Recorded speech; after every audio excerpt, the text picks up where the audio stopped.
Assalamualaikum warahmatullahi wabarakatuh. Kami dari kelompok 6 mata kuliah analisis keuangan negara yang diampu oleh dosen Ibu Yulia Maris Herdianti, SEME, akan menjelaskan tentang materi yang berjudul penentuan harga barang oleh pemerintah. Sebelum memasuki pembahasan materi, izinkan kami untuk memperkenalkan anggota kelompok 6, yaitu yang pertama Ida Zakiatul Habibah, NIM 003, yang kedua Agustin Kristi Antri Rahayu, NIM 005, yang ketiga Emilia Kartikasari, NIM 006, yang keempat Afrinda Ayu Nur Aziza, NIM 017, dan yang terakhir yaitu Dias Umu Azizah, NIM 031.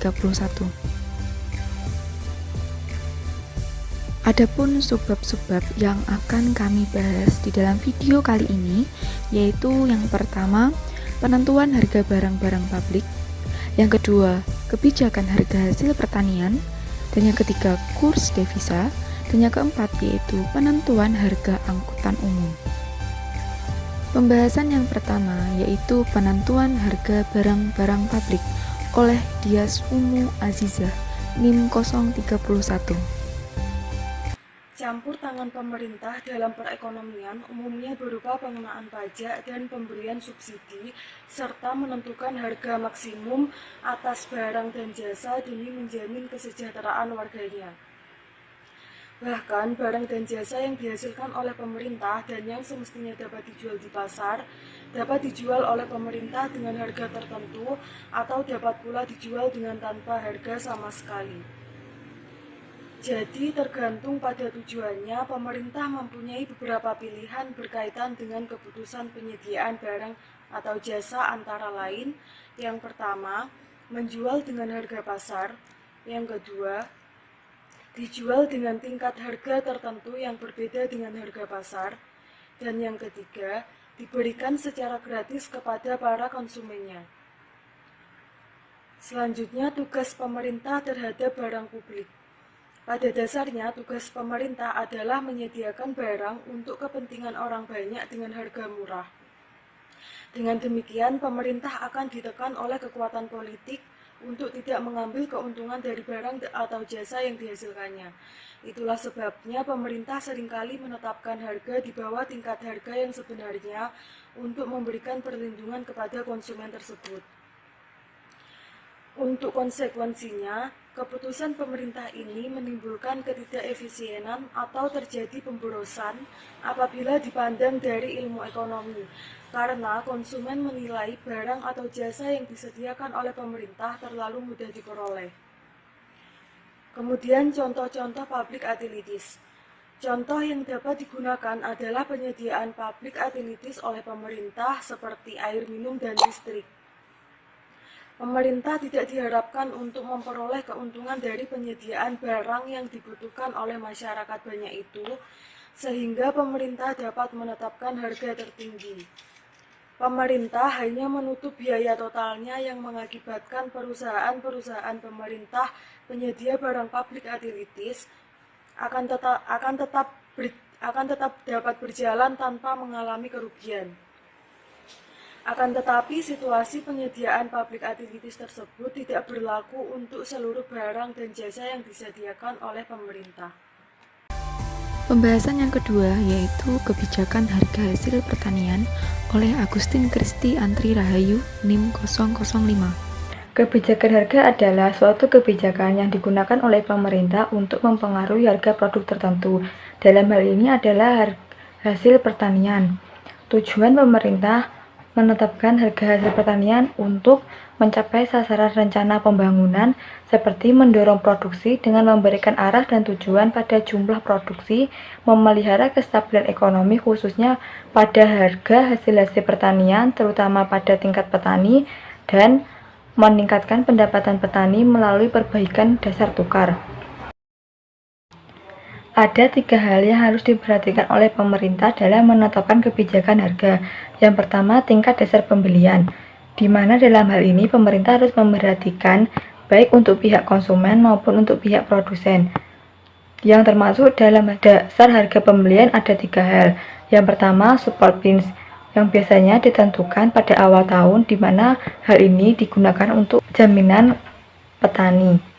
Yang kedua, issue price yang digunakan untuk melindungi konsumen, sehingga konsumen di sini bisa mendapatkan harga yang lebih rendah dibandingkan dengan harga pasar. Yang ketiga, producement price untuk melindungi pengadaan komoditas pangan utama. Biasanya harga ini diumumkan oleh pemerintah. Yang kedua yang harus diperhatikan oleh pemerintah dalam menetapkan kebijakan harga adalah adanya perubahan permintaan dan penawaran komoditas pangan pertanian. Yang ketiga, adanya perbaikan infrastruktur. Di sini baik untuk infrastruktur penunjang produksi, misalkan saja seperti irigasi maupun gudang benih, maupun infrastruktur pemasaran untuk penyaluran hasil produksi pertanian, misalkan saja seperti bangunan pasar maupun jalan raya. Dalam pemberian fasilitas ini akan meningkatkan harga, di mana harga akan ikut terpengaruh baik untuk harga di tingkat produsen maupun harga di tingkat konsumen. Kebijakan hasil produksi pertanian merupakan faktor yang sangat penting bagi keberhasilan pembangunan sektor non-pertanian, di mana kaitan antara kedua sektor pertanian dan sektor non-pertanian saling berhubungan erat dan saling bergantung satu sama lain. Sektor pertanian sebagai penyedia atau supplier bahan makan, bahan mentah, kapital, dan bahan tenaga kerja untuk sektor pertanian, di mana sektor pertanian juga akan menjadi pasar dari barang-barang dan jasa yang dihasilkan oleh sektor non-pertanian. Sebaliknya, sektor pertanian memerlukan barang-barang hasil produksi sektor non-pertanian, misalkan saja seperti pupuk kimia, obat-obatan, pemberantas hama, alat-alat pertanian, dan lain sebagainya. Selain itu, sektor pertanian juga membutuhkan jasa angkutan umum, pendidikan, kesehatan, dan lain-lain untuk menunjang pembangunan sektor pertanian. Jadi, perkembangan sektor pertanian dan sektor non-pertanian masing-masingnya saling berhubungan erat dan saling bergantung satu sama lain.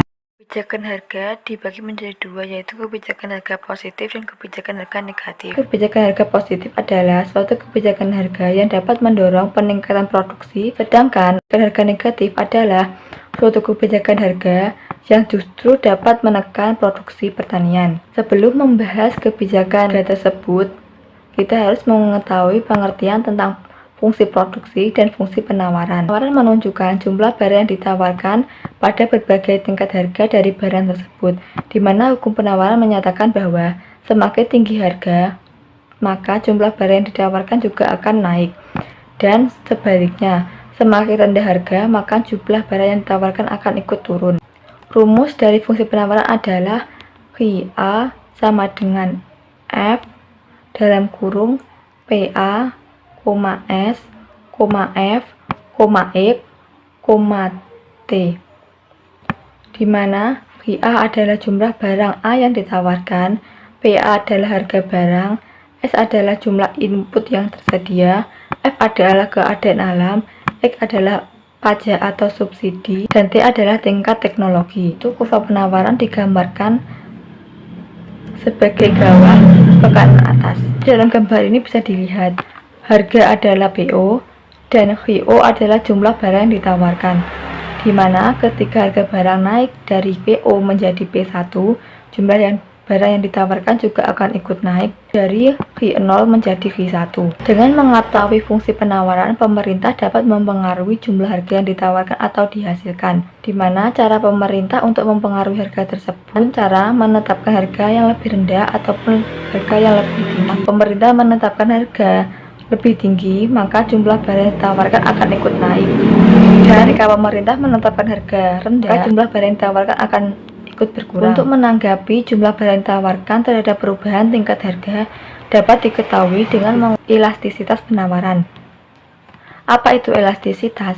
Elastisitas adalah perbandingan antara persentase jumlah barang yang ditawarkan dengan persentase perubahan harga yang bersangkutan. Hasil perbandingan elastisitas kurang dari 1, maka sifat penawaran tersebut inelastis.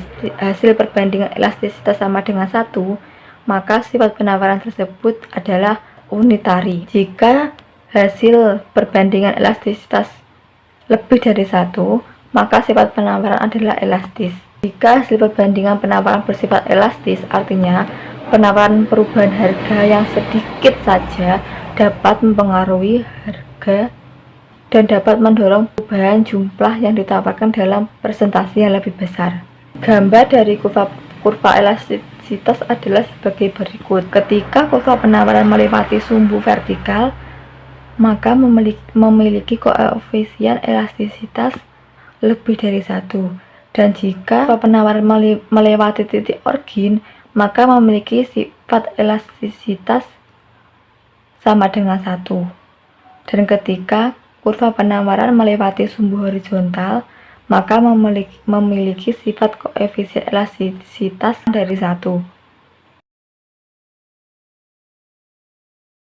Ketika sudah mengetahui sifat elastisitas penawaran suatu hasil produksi dengan perubahan harga, maka pemerintah mengharapkan dapat mempengaruhi jumlah produksi yang dihasilkan, di mana ketika komoditi pertanian tersebut masih ada dalam gudang, maka peningkatan harga komoditi pertanian dapat mendorong meningkatnya penawaran komoditi tersebut di pasar. Namun, ketika persediaan komoditi tersebut di gudang sudah habis, maka peningkatan penawaran komoditi di dalam pasar membutuhkan waktu. Waktu di sini disebabkan karena peningkatan penawaran yang terjadi harus melewati peningkatan produksi komoditi tersebut, di mana untuk menghasilkan suatu komoditi pertanian memerlukan waktu yang cukup lama atau sesuai dengan sifat tanah adalah padi, maka setidaknya memerlukan waktu 120 hari untuk melakukan pembibitan, penanaman sampai waktu padi siap untuk dipanen dan dipasarkan. Untuk menjelaskan tentang penyesuaian produksi karena lamanya waktu penanaman suatu komoditi, ketika komoditi tersebut sudah tidak memiliki persediaan di gudang, dapat dijelaskan dengan kurva Joubert-Tromp ataupun disebut sebagai sarang laba-laba. Bisa dilihat dari gambar tersebut, garis D merupakan kurva permintaan padi dan garis S merupakan kurva penawaran padi. Misalkan saja produksi padi pada musim ke-0, harga dasar padi adalah setinggi OP0. Dan ketika musim pertama produksi padi menghasilkan OG01. Pada dasar harga OP0, jumlah barang padi yang diminta sebanyak OP0, sehingga terdapat kelebihan penawaran yang pada akhirnya akan menekan harga pasar, sehingga harga pasar tersebut menurun menjadi OP1. Dan ketika harga dasar padi sudah menjadi OP1, petani akan terdorong untuk mengurangi produksi padi, sehingga produksi padi menjadi OG1. Namun pada kondisi ini, konsumen meminta sebanyak OG0 petik. Akibatnya terjadi peningkatan permintaan produksi padi, sehingga selanjutnya harga padi akan naik kembali ke titik P2. Ketika harga padi setinggi OP2 akan mendorong petani produksi padi kembali menjadi titik OP1 petik. Akibatnya, harga padi setinggi OP2 akan terjadi kelebihan penawaran padi lagi, sehingga akan menekan harga padi untuk turun kembali pada titik OP3. Proses ini akan terus berjalan terus-menerus sepanjang waktu ke arah titik perpotongan antara kurva penawaran dan kurva permintaan, di mana titik keseimbangan harga terletak pada P dan titik keseimbangan jumlah produksi terletak pada Q. Dalam contoh tersebut diasumsikan bahwa miringnya kurva permintaan dan penawaran adalah normal, di mana normal di sini yang dimaksud adalah lereng kurva penawaran lebih besar dibandingkan dengan lereng kurva permintaan, sehingga dengan asumsi tersebut mengakibatkan tingkat harga dan penawaran produksi padi akan mencapai titik keseimbangan, di mana titik tersebut titik perpotongan antara kurva permintaan padi dan kurva penawaran padi. Namun, jika lereng kurva Namun, ketika kurva penawaran lebih kecil dari kurva permintaan, akan memperoleh suatu keadaan yang dinamakan explosive job web, di mana harga akan terus menjauhi titik keseimbangan dan tidak mungkin untuk mencapai titik keseimbangan antara penawaran dan permintaan. Dan juga ada kemungkinan job web, di mana tidak pernah mencapai titik keseimbangan dan tidak menjauhi titik keseimbangan. Jika miripnya kurva permintaan atau penawaran adalah sama.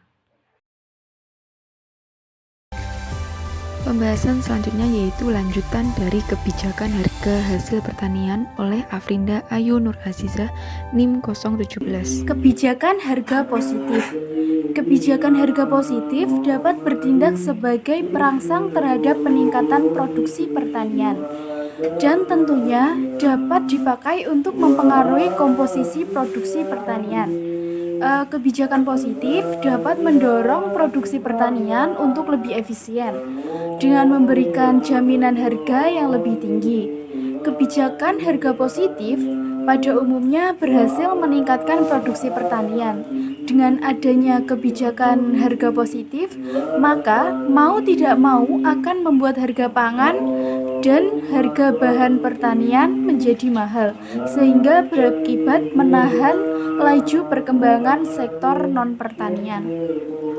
Dengan adanya kebijakan harga positif ini akan menaikkan harga pangan sehingga masyarakat akan merasa terbebani dengan adanya kenaikan harga pangan tersebut. Kebijakan harga negatif. Efek dari kebijakan harga positif dapat meningkatkan harga produksi dan hasil pertanian. Dengan tingginya harga yang ditawarkan, banyak masyarakat yang tidak bisa mengkonsumsi hasil pertanian tersebut. Dengan adanya kebijakan negatif ini, masyarakat dapat menikmati hasil pertanian.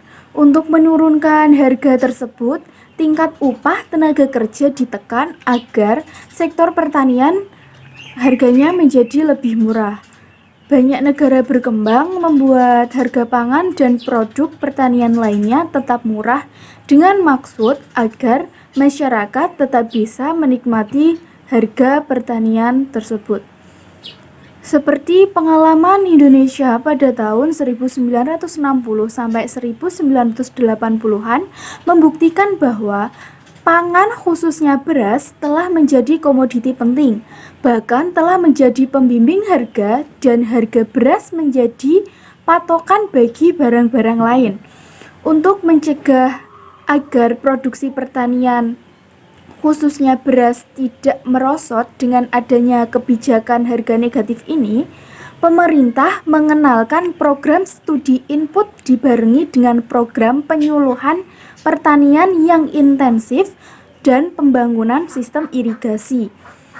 Dengan demikian, walaupun harga ditekan rendah dengan aturan harga eceran tertinggi untuk beras, petani tidak merasa dirugikan dan produksi pertanian menjadi lebih meningkat, serta pertumbuhan ekonomi berlangsung terus dan tidak terhambat. Kebijakan penyangga. Dalam kebijakan ini, pemerintah harus seimbang antara menjaga agar harga pangan tetap murah dan menjaga agar harga jual tetap stabil dan cenderung mahal. Pemerintah melalui Badan Urusan Logistik atau Bulog menetapkan harga patokan khusus untuk beras di Indonesia. Pemerintah menentukan harga dasar dan harga maksimum.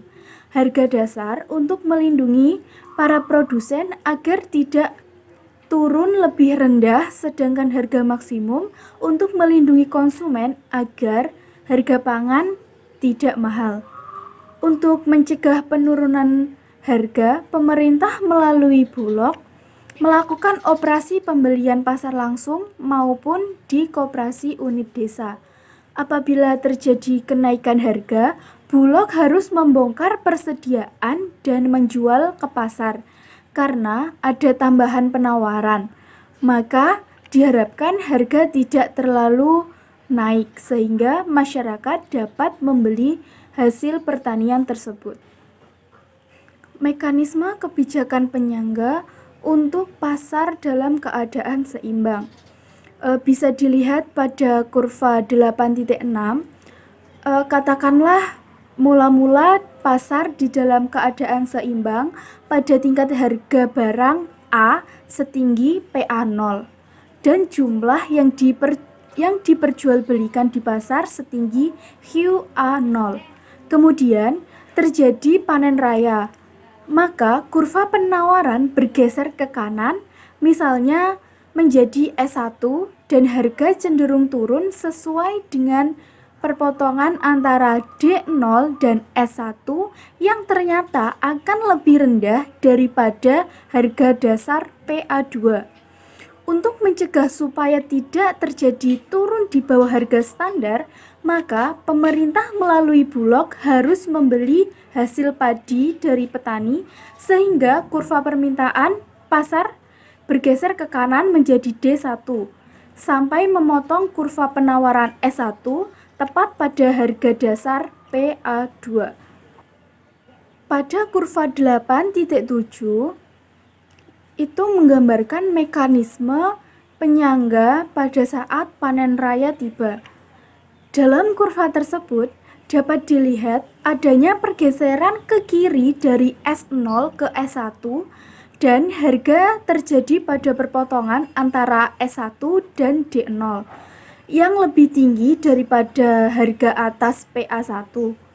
Untuk melindungi konsumen, maka Bulog dapat mencegah naiknya harga itu dengan turut menjual beras di pasar, yang berarti menggeser kurva penawaran pasar ke kanan menjadi S2, sehingga bertentangan dengan kurva permintaan D0 pada harga atas PA1. Pembahasan yang ketiga yaitu kurs devisa oleh Ida Zakiatul Habibah NIM 003. Materi selanjutnya yaitu membahas tentang kurs devisa. Nilai tukar atau yang dikenal dengan nama kurs atau exchange rate suatu mata uang terhadap lainnya merupakan bagian dari proses valuta asing. Nilai tukar merupakan jumlah mata uang dalam negeri yang harus dibayarkan untuk memperoleh satu unit mata uang asing. Kemudian, devisa adalah sejumlah valuta asing atau emas yang dapat dipergunakan untuk transaksi pembayaran luar negeri. Devisa juga dapat diartikan sebagai nilai kekayaan yang dimiliki oleh suatu negara dalam bentuk mata uang asing. Adapun nilai kekayaan ini perlu diakui secara global oleh negara-negara lainnya.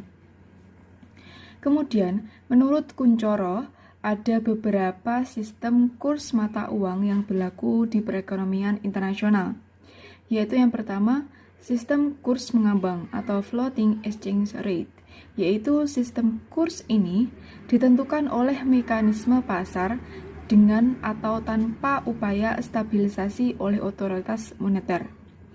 Di dalam sistem kurs mengambang dikenal dua macam kurs mengambang, yaitu yang pertama mengambang bebas atau murni, di mana kurs mata uang ditentukan sepenuhnya oleh mekanisme pasar tanpa ada campur tangan pemerintah. Dan di dalam sistem ini, cadangan devisa tidak diperlukan karena otoritas moneter tidak berupaya untuk menetapkan atau memanipulasi kurs. Yang kedua yaitu mengambang terkendali atau managed or dirty floating exchange rate, di mana otoritas moneter berperan aktif dalam menstabilkan kurs pada tingkat tertentu. Dan di sini cadangan devisa biasanya dibutuhkan karena otoritas moneter perlu membeli atau menjual falas untuk mempengaruhi pergerakan kurs. Kemudian yang kedua, menurut Kuncoro yaitu mengambang terkendali atau managed or dirty floating exchange rate, yaitu di mana otoritas moneter berperan aktif dalam menstabilkan kurs pada tingkat-tingkat tertentu. Oleh karena itu, cadangan devisa biasanya dibutuhkan karena otoritas moneter perlu membeli atau menjual falas untuk mempengaruhi pergerakan kurs. Kemudian yang ketiga yaitu sistem kurs tertambat merangkak atau crawling pegs. Dalam sistem ini, suatu negara melakukan sedikit perubahan dalam nilai mata uangnya secara periodik dengan tujuan untuk bergerak menuju nilai tertentu pada rentang waktu tertentu. Adapun keuntungan utama sistem ini adalah suatu negara dapat mengatur penyesuaian kursnya dalam periode yang lebih lama dibanding sistem kurs tertambat. Kemudian yang keempat yaitu sistem sekeranjang mata uang atau basket of currencies.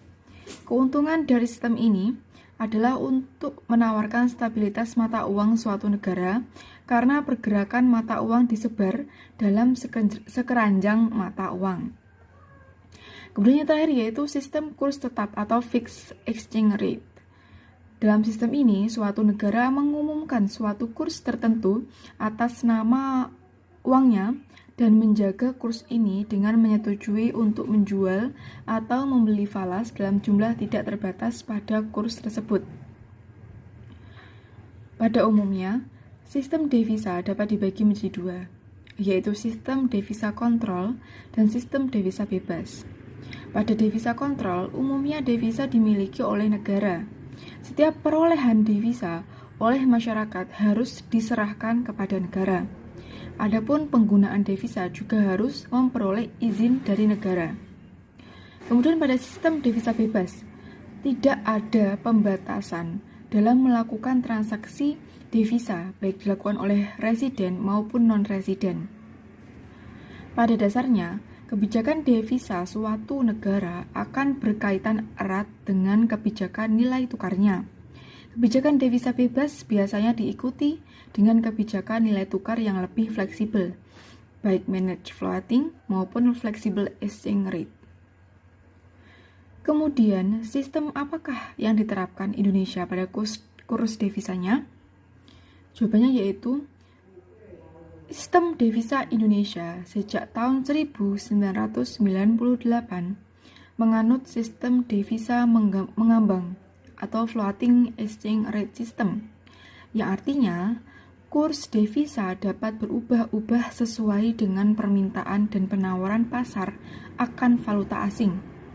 Jadi, bisa dikatakan bahwa Indonesia merupakan negara yang menggunakan sistem nilai tukar mengambang dengan menerapkan kebijakan devisa bebas. Karena di sini, pemerintah tidak ikut campur tangan dalam penetapan tinggi rendahnya kurs valuta asing. Kemudian, terdapat juga sistem devisa tetap atau fixed exchange rate system, yaitu di mana kurs valuta asing dipertahankan oleh pemerintah untuk tidak berubah sepanjang waktu. Adapun negara-negara yang menerapkan sistem nilai tukar tetap umumnya menerapkan kebijakan devisa yang terkontrol. Artinya, pemerintah perlu ikut campur tangan, yaitu melalui bank sentral untuk mengendalikan kurs devisa yang telah ditetapkan. Adapun penganut sistem devisa tetap seperti ini yaitu RRC atau Republik Rakyat Cina, Chili, dan Malaysia. Adapun kurs devisa yang baik adalah yang stabil. Artinya, kurs devisa tidak naik ataupun tidak turun.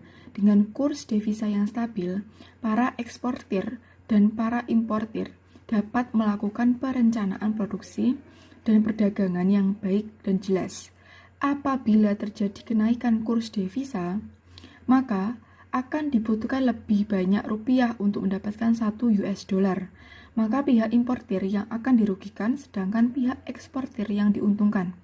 Sebaliknya, jika kurs devisa turun, maka akan lebih sedikit membutuhkan rupiah untuk membeli $. Maka pihak eksportir yang dirugikan dan pihak importir yang diuntungkan. Adapun kurs devisa tetap, pemerintah harus siap dengan dana cadangan devisa yang cukup kuat. Pada tahun 2010, Cina memiliki cadangan devisa sebanyak $100 miliar.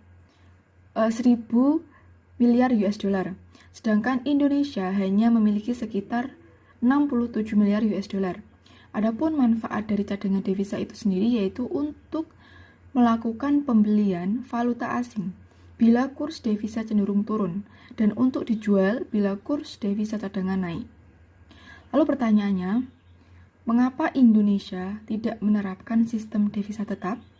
Jawabannya yaitu karena cadangan devisa yang dimiliki Indonesia sangat tipis, sehingga jika terjadi gejolak kenaikan kurs US dollar terhadap rupiah dan agar harga US dollar tidak naik, pemerintah harus menjual cadangan US dolarnya yang disimpan di Bank Indonesia. Tetapi jika kurs cenderung terus mengalami peningkatan, operasi pasar valuta asing dengan cara menjual cadangan US dolarnya akan tidak berdaya lagi semasa cadangan US dolar di Bank Indonesia habis. Oleh karena itu, Indonesia memutuskan untuk menganut sistem devisa yang mengambang sesuai kekuatan permintaan dan penawaran valuta asing tersebut. Pembahasan yang terakhir yaitu penentuan harga angkutan umum oleh Emilia Kartikasari, NIM 006. Sistem penentuan harga angkutan umum di Indonesia itu sebelumnya menggunakan sistem tarif fixed rate tarif system, yaitu sebuah sistem tarif di mana ditetapkan harganya itu tetap baik pada saat permintaan naik maupun turun, sehingga harga baik saat liburan maupun hari biasa itu sama, tidak ada perbedaan. Namun sekarang ini Indonesia cenderung menggunakan lot pricing system, di mana untuk menetapkan tarif angkutan umum itu ditetapkan menggunakan prinsip saat permintaan naik maka harga juga ikut naik, dan pada saat permintaan turun itu harganya akan tetap. Seperti contohnya itu pada saat hari raya atau libur sekolah itu harga angkutan umum itu cenderung akan naik 2 kali lipat, bahkan bisa lebih. Namun pada hari-hari biasa akan cenderung harganya itu stabil tetap. Selain pengertian tadi, load pricing system juga atau harga pada beban puncak juga dapat diartikan sebagai penetapan harga jual sebesar biaya marginal jangka pendek, baik ketika terjadi periode permintaan tinggi atau peak dan marginal cost lebih tinggi sehingga harga lebih mahal, maupun saat permintaan turun atau off peak dan marginal cost lebih rendah sehingga harga murah.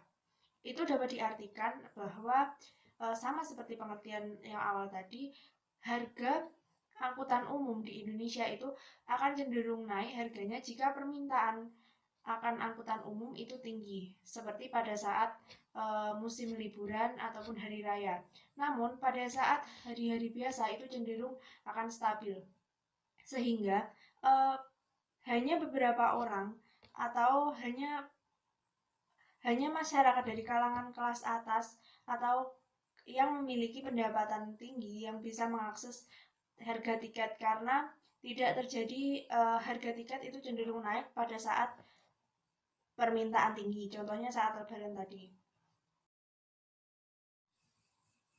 Keuntungan yang didapatkan jika menetapkan tarif berdasarkan load pricing system yaitu ada 3. Yang pertama, menekan permintaan pada periode ramai. Yang kedua, meningkatkan permintaan pada periode ramai. Yang ketiga, meningkatkan efisiensi penggunaan fasilitas yang ada, di mana dapat dijelaskan satu persatu sebagai berikut. Yang pertama yaitu menekan permintaan pada periode ramai. Maksudnya di sini adalah karena harga akan cenderung naik saat permintaan tinggi, maka perlahan-lahan permintaan akan cenderung stabil karena harga yang tinggi tadi mempengaruhi pada masyarakat yang kemudian enggan untuk membeli pada periode permintaan tinggi tersebut. Yang kedua yaitu meningkatkan permintaan pada periode ramai. Maksudnya karena harga itu cenderung naik pada saat ramai, maka banyak orang akan cenderung cepat-cepat membeli tiket angkutan umum, sehingga secara langsung dampaknya akan meningkatkan permintaan yang tinggi. Kemudian yang ketiga yaitu meningkatkan efisiensi penggunaan fasilitas yang ada. Maksudnya karena menentukan harga berdasarkan pada permintaan, maka seluruh angkutan yang akan cenderung digunakan sesuai dengan permintaan yang ada, dan pemerintah akan mendapatkan keuntungan yang lebih tinggi dari harga yang naik berdasarkan pada permintaan tadi. Di balik keuntungan yang didapatkan dari penerapan load pricing system itu ada kelemahan yang dapat jika menggunakan load balancing system, yaitu dengan menggunakan sistem tarif load balancing system itu hanya orang-orang yang berpendapatan tinggi saja yang dapat mengakses atau membeli tiket angkutan umum seperti kereta api, pesawat terbang, bus, dan angkutan umum lainnya pada saat hari libur atau permintaan tinggi seperti hari raya. Hal ini terjadi karena saat hari libur, maka harga akan naik lebih dari 2 kali lipat, sehingga masyarakat kelas bawah menjadi tidak mampu membeli pada saat liburan, sehingga masyarakat kelas bawah hanya dapat membeli pada saat jam kerja atau hari kerja pada saat harga tiket normal. Contoh kasusnya yaitu adalah penetapan tarif angkutan kereta api, bus, antar kota, kapal laut, dan pesawat yang pada saat lebaran itu selalu naik harganya 2 kali lipat atau bahkan lebih dari hari-hari biasanya. Bahkan kuota dari tiket angkutan umum ini harus dipesan jauh-jauh hari sebelum lebaran karena permintaan yang tinggi untuk tiket lebaran. Sehingga karena kenaikan harga yang luar biasa ini menyebabkan kelas menengah bawah atau yang berpenghasilan rendah sulit mengakses fasilitas angkutan umum untuk mudik atau bepergian pada saat lebaran, sehingga mereka terkadang tidak mudik dikarenakan harga tiket angkutan umum yang melonjak yang tidak mampu dijangkau oleh ongkos mereka.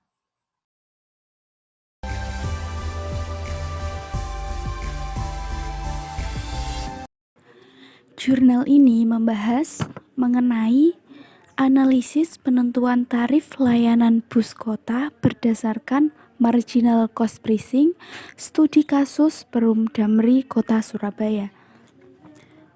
Tujuan penelitian ini untuk menganalisa perhitungan total cost penyediaan layanan transportasi bus Damri.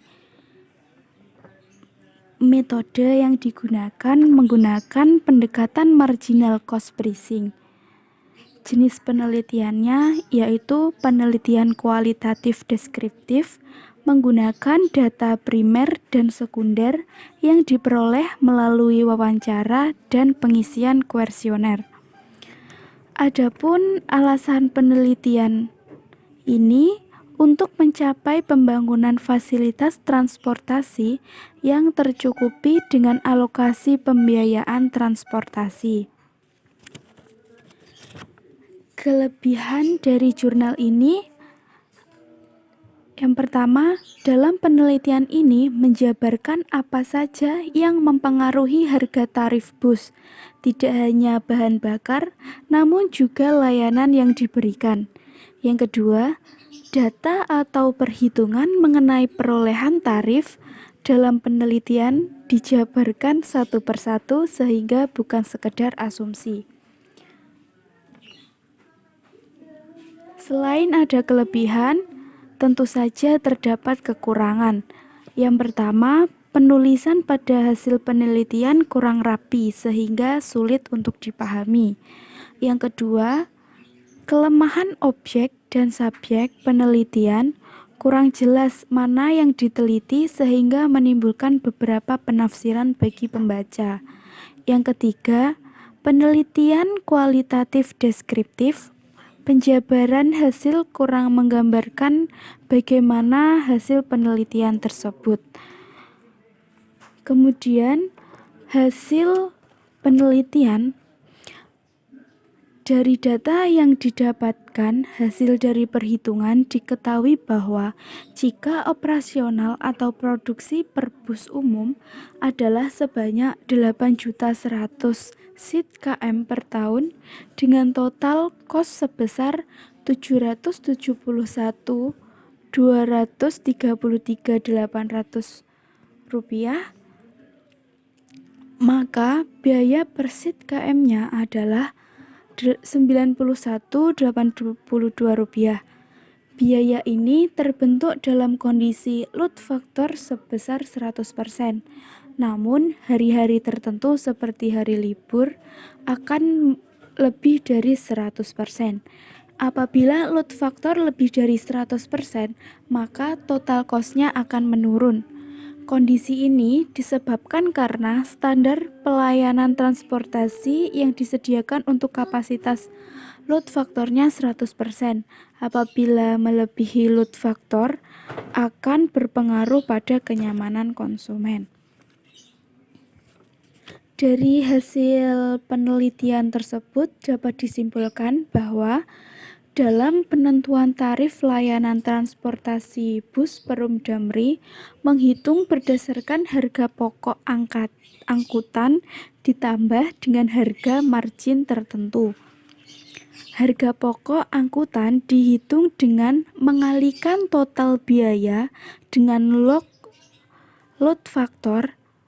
Semakin besar load faktor, maka semakin kecil total biaya dan semakin besar variabel total biaya dengan jumlah penerimanya. Kondisi ini bertentangan dengan konsep marginal cost pricing, di mana setiap tambahan biaya yang dikeluarkan harus diimbangi dengan manfaat sosial yang diterima. Pada kasus penetapan tarif layanan transportasi bus kota di Perum Damri Kota Surabaya, berdasarkan konsep marginal cost pricing harus dibedakan tarif antara yang memperoleh layanan maksimal dan minimal. Sekian penjelasan dari kelompok kami. Apabila ada kurang lebihnya kami mohon maaf.